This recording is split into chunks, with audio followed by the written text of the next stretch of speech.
It's November, the weather is clearly on the turn. I haven't seen the sun for 3 weeks, but if you've got even one sensible bone in your body, you'll be wrapped up in a blanket in front of the telly, watching old reruns of Magnum PI and drinking a hot cup of whatever you want, chocolate, coffee, I don't know. But that doesn't mean there are no works to do in the garden, because there are. And in this video, I'm going to be talking to you about those jobs that you really don't want to forget to do in the month of November. So let's get to it. Let's start with job number 1.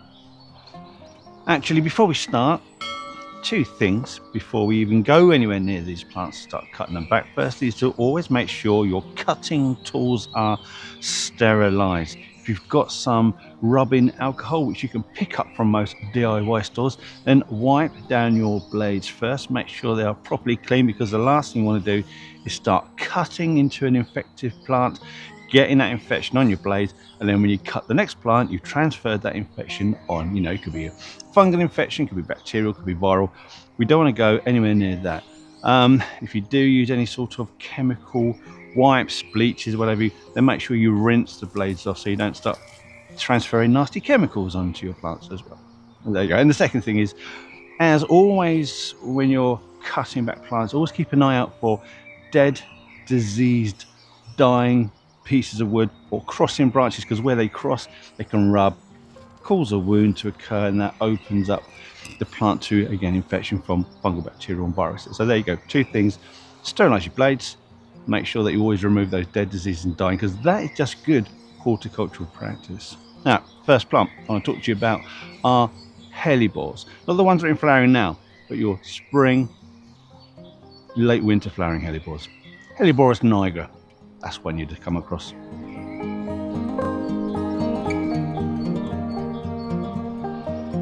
Hellebores are a genus of evergreen and deciduous plants, and most of them tend to flower somewhere between December and March. The earliest ones, which would be December flowering, are your Hellebores nigra. Now, because this particular species is evergreen and those old leaves do look quite ragged, they can often mask the blooms as they come through. So at this time of year, in November, you would remove all of the old foliage from these spring early flowering hellebores now, so that when they do come into flower, there's nothing obscuring your ornamental view. So that's the first one, hellebores. All your evergreen ones, cut them back down now to ground level.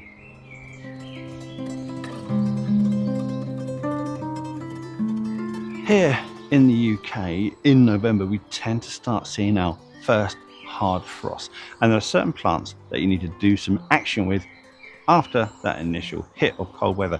And to start off with, we're going to talk about both your dahlias and your ginger lilies. The frost will damage all that foliar growth, and once that does happen, you need to cut it down to base level and remove it. The problem is, if you leave this damaged foliage in place, it can again be infection points for fungal infections to get into the roots and kill them off. So remove all the dead foliage, maybe put a label as to where that root mass is. If you are further north, then you may wish to consider lifting those root masses, putting them on and overwintering them in, say, a unheated greenhouse, or at least somewhere that isn't going to receive temperatures lower than about -3, -4 degrees Celsius. So that's the first one. As soon as that hard frost hits, remove all the foliage to reduce the incidence of fungal infections.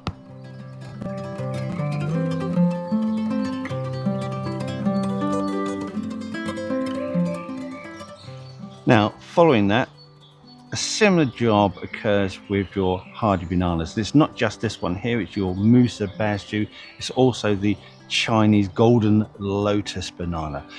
Both of these, you would remove all of the foliage growth. Once they get hit by the first frost, that's all going to be blackened and ruined, and again, no good to the plant, and also opens that plant to the risk of fungal infection. So you cut those to the top of the pseudostem. That's the trunk, it's not a true trunk, so pseudostem. So you'd make your cuts here and prepare it for wind protection. So you leave the trunks in place, unlike what you would have done with your dahlias and ginger lilies. They stay in place. You only take off the crown, all that foliage there, and then protect the pseudostem. That's quite important. You don't want to be cutting all that pseudostem off. It will cope with it, but it does mean you're going to have a not such a vigorous plant come the spring. And also with these mature pseudostems, once they've been around for a few years, start to get bananas being produced on them, and if you cut them back, that's not going to happen.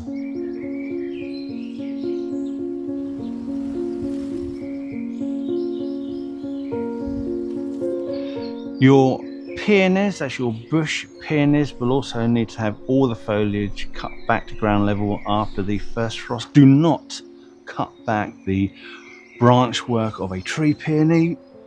Oh my god, that would be a massive mistake. Be very careful. Just because it's a peony doesn't mean it's going to be all treated the same. So bush peonies, your herbaceous peonies, cut those back down. Your tree peonies with the woody stems, don't touch that. Also crocosmias, all of these Montbretias, they should, some have already died back, but I'm still seeing plenty which are still green, where the nutrition from within the leaves is being drawn back into the culms. But again, once that first frost hits, all of that can be cut back and removed. If all this foliage is absolutely fine, no hint of a disease or pest infection, then that can all go into the compost. But if you've got any plants with fungal infections on them, take that foliage, either destroy it, put it in incinerator, bag it up, get rid of it. Don't keep it, don't leave it in situ. Hygiene is key. Welcome to breaking news. Thompson and Morgan have joined forces with us, Walking Talking Gardeners, to give you, our viewers, an incredible 12% discount off of everything they have in their store. That's all their dry goods, their sundries, their seeds, their bulbs, all their plants. Everything means everything. How can they do it? I have no idea, but all you need to do to get that discount is spend over £20 and stick in this promotional code, which will be in the description. Alternatively, you can go direct to our landing page, which I'll also put here, and your code will be added automatically. Again, the link for that will be in the description. How do they do it? How can they possibly give such a large discount? I have no idea. No one else can do it. You have got until the end of this year, that is December 31st, 2025, to take advantage of this offer, and then the offer is gone for the spring. So do it now. Spend all your money buying what you need. Don't buy stuff you don't need. It's only worth doing it if it was stuff you wanted to buy in the first place. Don't forget, now is the time to plant your spring flowering bulbs. Anyway, it's all in the description. It's a fantastic offer. I thoroughly recommend it. Who gives 12%? 5% is like your profit margin on all this garden centre products.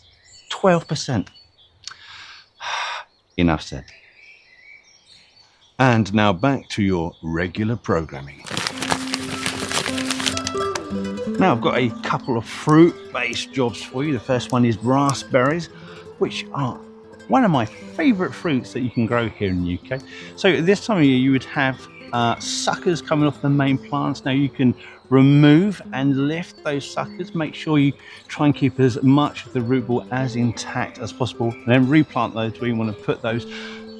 All those suckers you cut back to 9 inches up, 9 inches above ground level, and then next year you'll have all that new fruiting canes coming off it. So that's a good job. And the next one is going to be black currants, white currants and red currants. Now your black currants we treat slightly different to the red and white currants. I will explain more.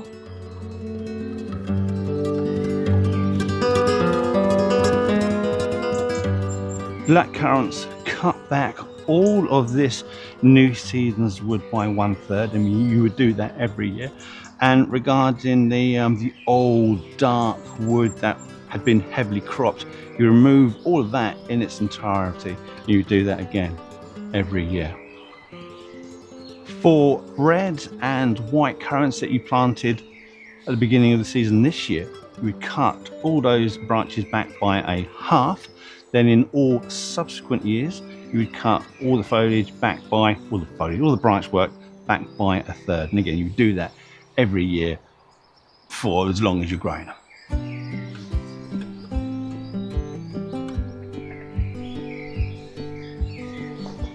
Pyracanthas, whether you're growing them as a wall shrub or just a bush, they should be in full berry now, looking really good. But also you see these big extending branches coming off. Now, particularly if you've got a tidy looking trained wall shrub of a pyracantha, you can cut back all those long shoots to maintain tidiness. And if you can do so without removing any of the berries, because it's always a tricky time of year for cutting pyracanthas, they're either about to come into flower or about to come into berry, or got their old wood which you don't want to cut because they'll be coming into flower again. So it's all a bit tricky, but remove those long wispy shoots. You can do that now, and also you can trim it a little bit.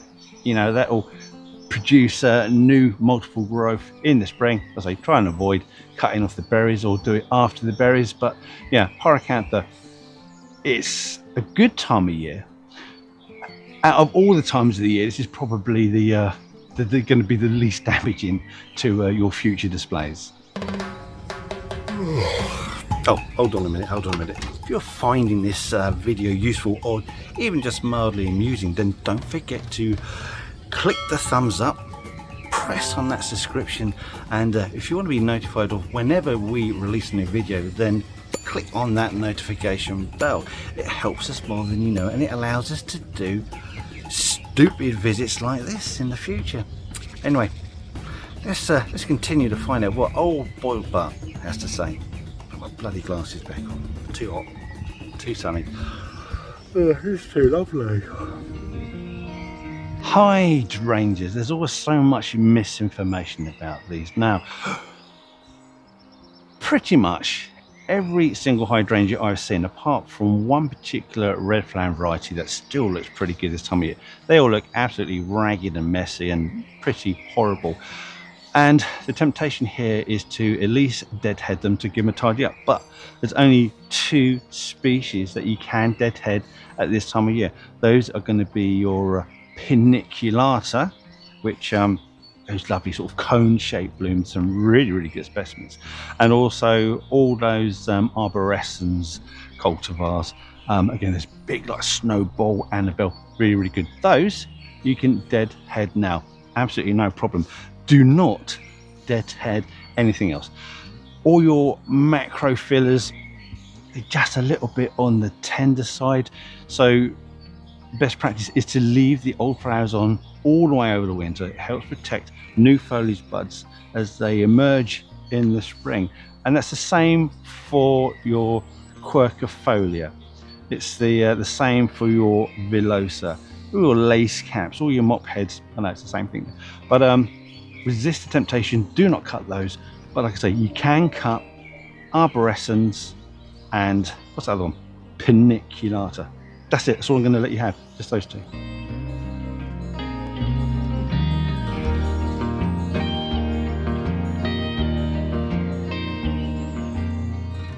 In November, the Royal Horticultural Society will allow you to prune and shape one type of rose, just the one, and that is your climbing rose.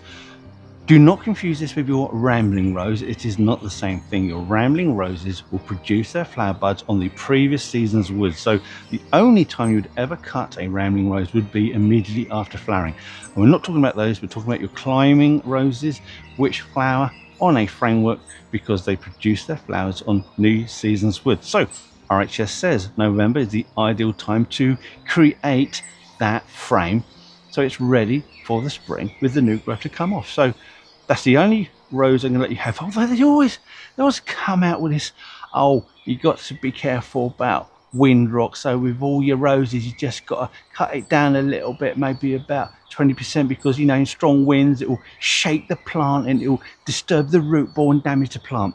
Does it? Does it really? Or does it just show how weak and pathetic roses are? Especially, you know I'm going to say it, those flipping pink ones. pink. It's such a horrible colour. So we come into the end and we're talking about asters and we're talking about seedlings. You've got to be very careful because even now, this time of year, you've got new budded growth slightly emerging from the ground. So don't get carried away with a pair of shears and start lopping your way through with abandon. Keep your eye out, spot where all the new growth is, and delicately cut around it because that's the growth for next year's spring. And there we have it. That is my list of, I think it's the most popular garden plants that you would need to be cutting now in November. I'm sure there are plenty of others, and if there are, and you want to tell us about it, especially if you're from another country, because these videos are watched in all the English speaking countries, and because YouTube is so clever, they also have me speaking other languages in other countries too. But it's mostly America, Canada, Australia, New Zealand, parts of Europe, Ireland. But if you've got plants that you think that we should also be considering cutting now, put that in the comments. We'd love to hear from you, and it gets that information out to our viewers who like to read the comments, and there are loads of them, including myself. Thanks for watching. Did you click the like button? Because that supports this channel and we really appreciate that. Always consider subscribing because, again, what a great way to spend your day, Saturday morning cup of tea, watching my stupid face blabbering for about 10-20 minutes. Anyway, I think that's enough. Hopefully see you in the next video. Goodbye. Right, now, just before you go, if you want to see more content, more behind the scenes stuff, and images that I've taken of some weird freaky plants over the years, then you're in luck because we've created an Instagram page. So you can find the link in our description. You can find the link on our main page, and if I'm clever enough, I might be able to get a link somewhere up there. Anyway, thank you for watching, and if you want to see more YouTube stuff, then check out this video here. That's quite a good one. And if it doesn't float your boat, then another one right there. And enjoy these while I've still got the strength, imagination and aptitude to make them. Thank you for watching. Goodbye.